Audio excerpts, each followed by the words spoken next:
January the 14th, and down here at the shack for putting a little time at the last Illinois deer season of the season. Their deer season's run when it opens on October 1st for bow and arrow, to where finally the bow and arrow and all the gun seasons, this is their last weekend. So we got Friday, Saturday, Sunday, and I came down on Thursday. It was a beautiful day for hunting. The snow was soft, and oh, it would have been nice to be hunting yesterday. But today I woke up and froze up. Everything is crunch, crunch, crunch. And no, I didn't get this brute. Tyler was out doing some checks, walking the property yesterday, and he must have found this laying somewhere.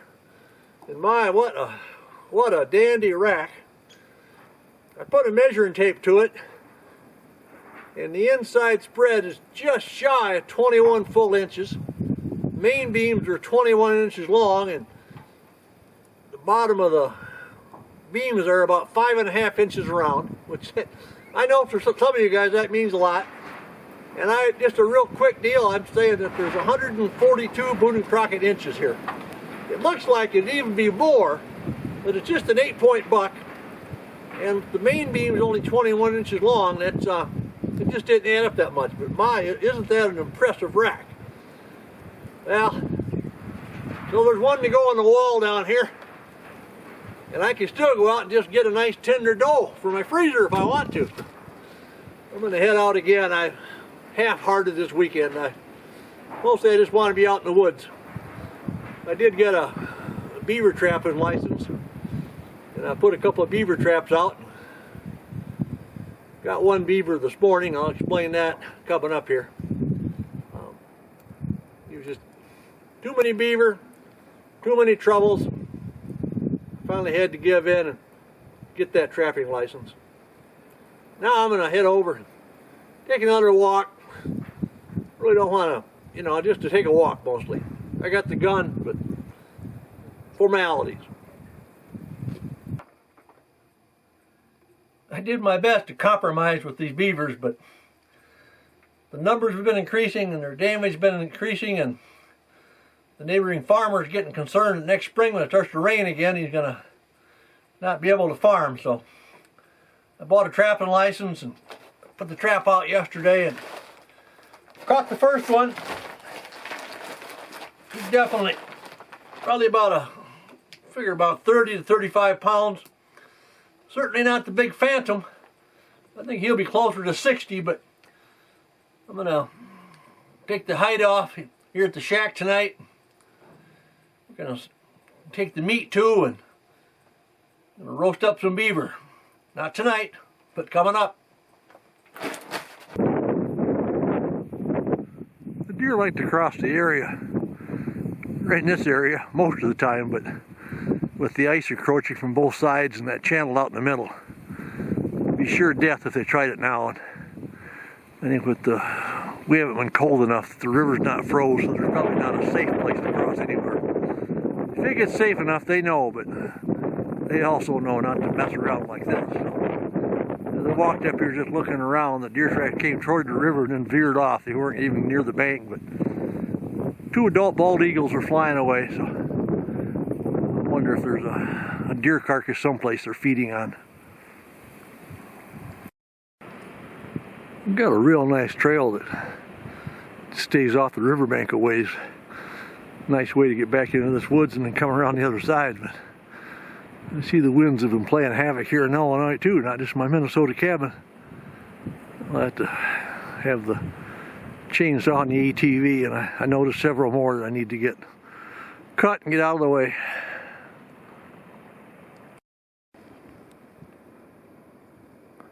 Oh, this crunch crunch snow is hard to deal with, but I am out just for a walk, but I just jumped a bunch of, oh, there must have been at least 10 deer when heading down through all the trees and brush running around there.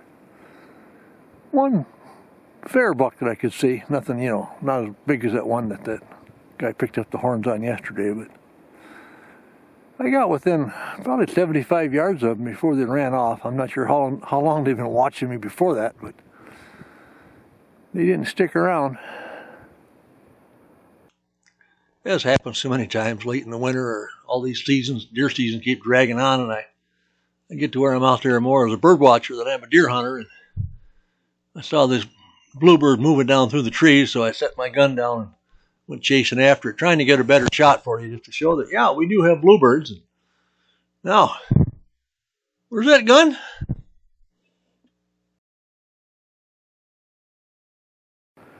Oh, there's my gun.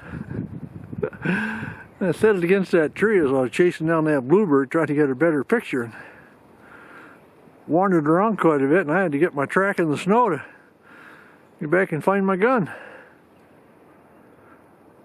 I figured I was off chasing that bluebird, a big herd of deer would come walking up to me like present themselves, but that didn't happen.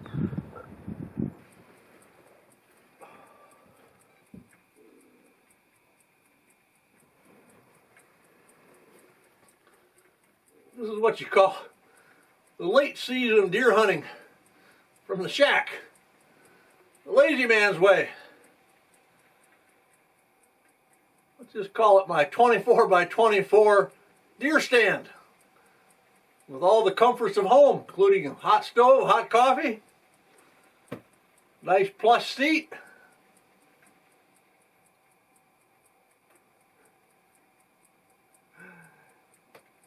last night, just before dark, I had 2 bunches of deer walk by.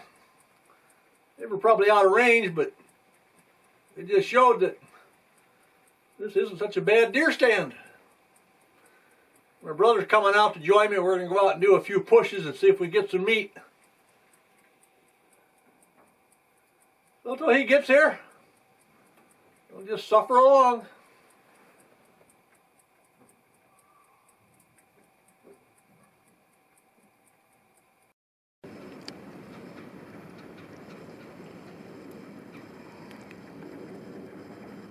I guess we should be turkey hunting.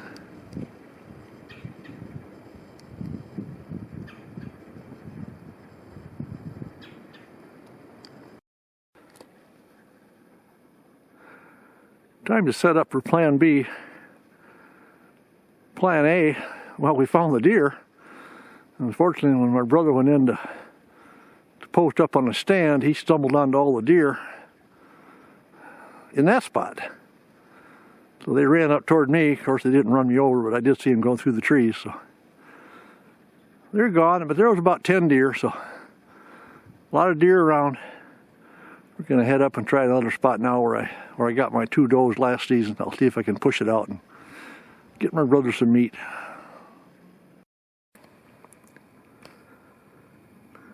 Plan B provided a lot of fresh coyote tracks in last night's snow, but not a deer track in there. And then now as I'm leaving this little woods, I'd seen this troop of otter tracks when I came along the river, and what they're doing here is they're taking a shortcut across the big bend in the river.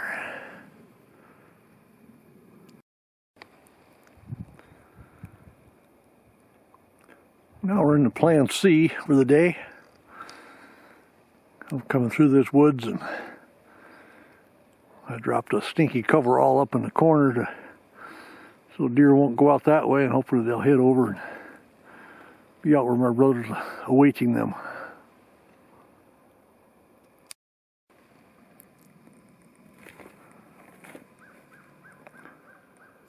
Well, I saw some deer tracks coming into this woods. I finally come across a few tracks kind of milling around, but I haven't seen anything jump up and take off, and I haven't heard any gunfire, so no action yet.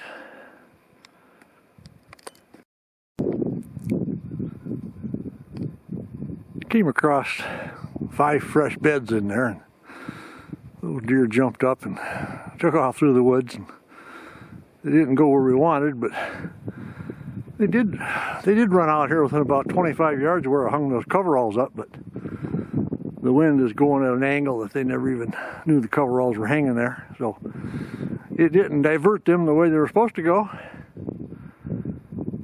All's good though. Well, my brother and I, we didn't give up. We kept trying, but we were mostly just out there having some fun. We realized that the deer were late in the season. They were smart, and they were smarter than us.